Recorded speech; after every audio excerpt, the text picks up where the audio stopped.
क्या आपको पता है हमारे आसपास जैसे दुनिया दिखती है, जैसा हम लोग अनुमान लगाते हैं उससे कई गुना ज़्यादा अलग है। नहीं समझे?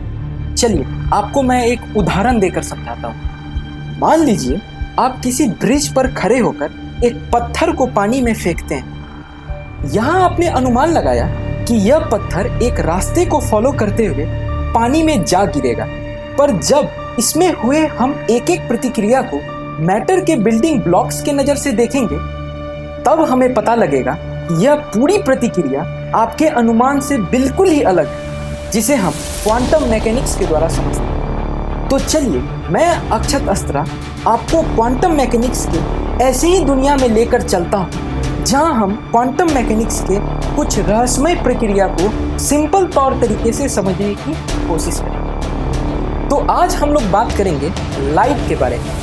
लाइट, इन्हें जितना हमने स्टडी किया है उतना ही हम लोग इसमें पजल्ड हुए हैं। कुछ ऐसी चीज़ें देखी गई हैं जिन्हें एक्सप्लेन करने के लिए हमें ये मानना पड़ा है कि लाइट वेव नेचर शो करती है, जैसे कि इंटरफेरेंस, डिफ्रैक्शन इत्यादि। और कुछ ऐसी घटनाएं हैं जिन्हें हम वेव थ्योरी से एक्सप्लेन नहीं कर सकते। इन्हें समझने के लिए हमें लाइट को पार्टिकल नेचर का होना मानना पड़ता है।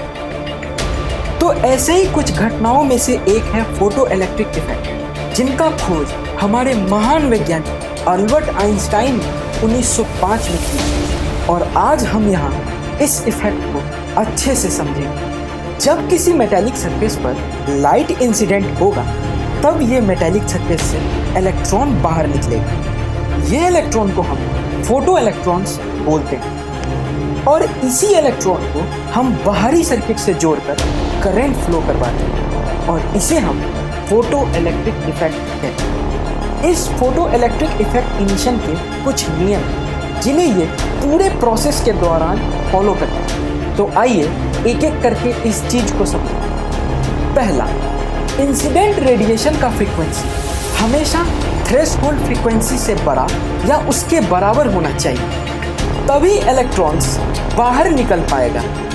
अगर आप थ्रेशोल्ड फ्रीक्वेंसी के बारे में नहीं जानते तो इसे समझते हैं।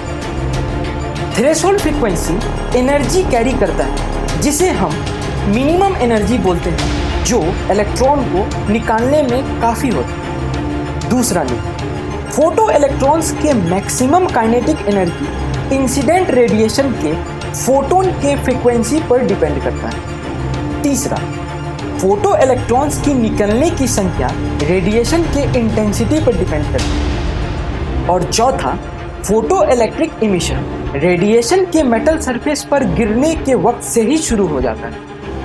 तो ये रहा हमारा फोटो इलेक्ट्रिक इफेक्ट और उससे जुड़े उसके नियम और कायदे।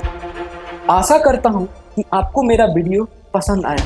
तो इसी तरह क्वांटम मैकेनिक्स की दुनिया में जाने के लिए मेरे चैनल अस्त्रा यूनिवर्स को लाइक एंड सब्सक्राइब जरूर करें।